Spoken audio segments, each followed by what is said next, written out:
வணக்கம் நண்பர்களே! நான் உங்கள் நிர்மலா அரவிந்த் பேசுகிறேன். இன்றைக்கி நம்ம வீடியோவில் எதை பற்றி பார்க்க போகிறோன்னா, இன்குபேட்டரில் வச்ச முட்டையில் 18லேருந்து 21ஆம் நாள் வரைக்கும் நம்ம என்னென்ன செய்யணும், என்ன செய்யக்கூடாதுன்னு தான் இன்றைக்கி நம்ம வீடியோவில் பார்க்க போகிறோம். வாங்க நண்பர்களே வீடியோக்குள்ளே போகலாம். இப்போ நம்ம பார்த்திங்கன்னா, முட்டை அடை வச்சு வந்து நம்ம 18 நாள் ஆயிடுச்சு. 18 நாளுக்கு அப்புறம் பார்த்திங்கன்னா, இம்யூனிட்டி லெவலை நம்ம மெயின்டெயின் பண்ணுறது ரொம்ப முக்கியமான விஷயம் இதில். இதுக்கு நம்ம முதல்ல 2 டப்பாவில் தண்ணி வச்சுக்கலாம். அதுக்கப்புறம் பார்த்திங்கன்னா, 18 நாள் வரைக்கும் நம்ம முட்டைய நல்லா திருப்பி விட்டுருப்போம். 18 நாளுக்கு அப்புறம் பார்த்திங்கன்னா, முட்டையிலேருந்து குஞ்சுங்கள்லாம் பொரிச்சு வெளியில் வர டைம் ஆயிருச்சு. இப்போ பார்த்திங்கன்னா, நம்ம முட்டைய வந்து திருப்பக்கூடாது. ஏன்னா, அப்படி நம்ம திருப்புற சமயத்தில் பார்த்திங்கன்னா, முட்டையில் வந்து மூக்கு உடைச்சிருக்கும். அந்த மாதிரி மூக்கு உடைக்கும்போது, அந்த மூக்கு நம்ம திருப்பி விடும்போது வந்து பார்த்திங்கன்னா, அது முட்டையிலேருந்து உடைச்சி வெளியே வர முடியாத மாதிரியே ஆயிரலாம். முட்டைக்குள்ளேயே கோழி குஞ்சு இறந்துறதுக்கான வாய்ப்பு 90% இருக்குது. இப்போ மூக்கு உடைச்ச முட்டை வந்து மூக்கு மட்டும் உடைச்சிருக்கும். அதுக்கப்புறம் முட்டைய உடைச்சி வெளியில் வர முடியாத சூழ்நிலையில் பார்த்திங்கன்னா, நம்ம லைட்டாக அந்த மேல் தோலை மட்டும் அப்படியே அந்த ஓட்டை அப்படியே லைட்டாக உடைச்சி எடுத்து விட்டோம்னு பார்த்திங்கன்னா, அது அப்படியே அழகாக வெளியில் வந்துடும். இப்போ உடைச்சி விடும்போது பார்த்திங்கன்னா, முழுசா எல்லாத்தையுமேலாம் உடைக்கக்கூடாது. லைட்டாக கொஞ்சம் மட்டும் தான் உடைச்சி விடணும். இன்குபேட்டரில் வச்ச முட்டை பார்த்திங்கன்னா, நல்லா கரு கூடியிருக்கா இல்லையா அப்படின்ற நம்ம பார்த்துக்கிறது ரொம்ப நல்லது. ஒரு இருட்டான ரூமுக்குள்ள அந்த முட்டைய வச்சு நம்ம பார்த்துக்கலாம். அப்படி இல்லைனா ஈவினிங் டைமில் நைட் டைமில் பார்த்தீங்கன்னா, ஒரு லைட்டு வச்சு அந்த முட்டைய நீங்கள் மேலே வச்சு பார்த்தீங்கன்னா, அதில் கரு கூடியிருந்தா அந்த மேலே வந்து அப்படியே கருப்பா தெரியும். இங்கே பாருங்கள், நான் காமிக்கிற மாரி முட்டையில எப்படி தெரியுதுன்னு பாருங்க.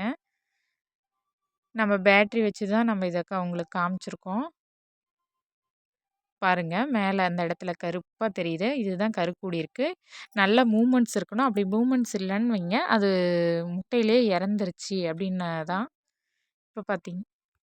இப்போ நம்ம முட்டையில வச்சது பார்த்தீங்கன்னா, 20 நாள்லயே முட்டையிலேருந்து பொரிச்சு வெளியில வர ஆரம்பிச்சிருச்சுங்க கோழி குஞ்சுங்கலாம். இங்கே பாருங்க. தேவையான ஹீட்டு, டெம்பரேச்சர் எல்லாம் கரெக்டான விதத்தில குடுத்துட்டு வந்தோம்னா, கோழி குஞ்சு உயிரிழப்புகள்லேருந்து நம்ம கண்டிப்பா நல்லா தவிர்க்கலாம்.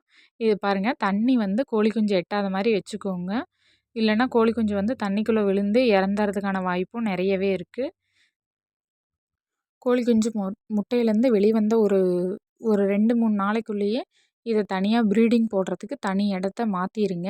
இதிலேயே இன்குபேட்டருக்குள்ளேயே கோழி குஞ்ச வந்து வச்சிருக்க வேண்டாம். எல்லா முட்டையும் பொரிச்சு வந்ததும் பார்த்திங்கன்னா, நம்ம கோழி குஞ்ச வந்து ப்ரீடிங்க்காக மாத்திக்கலாம். பொரிச்சு வர வரைக்கும் நம்ம இதிலேயே கூட கோழி குஞ்சுங்கள வச்சிருக்கலாம். 3 நாளைக்குள்ள எல்லா முட்டையுமே கம்ப்ளீட்டா பறிச்சுரும்.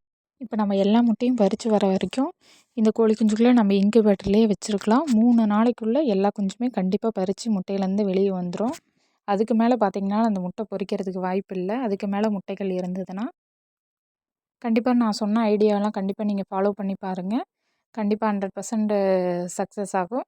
இத பத்தி மேலும் ஏதாவது உங்களுக்கு சந்தேகம் இருந்தா எனக்கு கமெண்ட் பண்ணுங்க. மறக்காம சேனலை சப்ஸ்கிரைப் பண்ணிருங்க. பக்கத்துல இருக்க பெல் பட்டனையும் கிளிக் பண்ணிருங்க. Thank you. பாய் பாய் நண்பர்களே. இத அப்படியே உங்க ஃப்ரெண்ட் அண்ட் ஃபேமிலிக்கும் ஷேர் பண்ணிருங்க.